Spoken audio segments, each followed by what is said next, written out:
Beginning Guitar Tips Part 5 Theory. So, music theory is a controversial topic among musicians, especially guitar players, because obviously we have things like tablature, which allow us to not so much bypass musical theory, but allow us to embrace it in a completely different way. So, my tip here is that theory isn't everything, but it is still kind of important.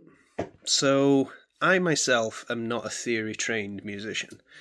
I have a basic knowledge of music theory in that I understand the way that chords work together, and I understand how certain scales work within certain chord formations.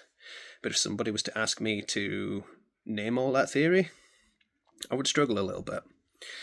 Now, when you're beginning as a guitar player, you usually sit in one of two camps.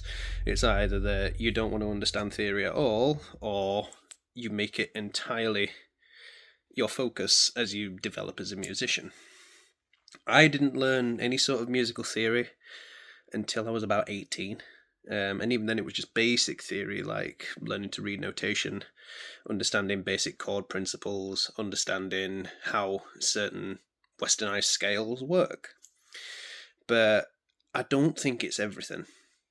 There are a lot of musicians, much older than myself, who have never studied theory a day in their lives, but have wrote some of the most brilliant music of all time.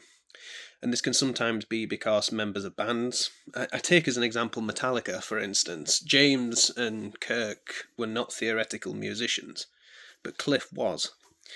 And as a result, the band were able to implement elements of theory into their song structures and learned off of each other. So, whilst it's not, in my opinion, the quintessential part of being a guitarist, it is still something that's kind of useful to know. Even basic theory, because think of music theory as a language, and it's a language that allows you to communicate with other musicians on other instruments so that you all sing from the same page. So it's not everything, but it is important. Like, follow, and share for more tips.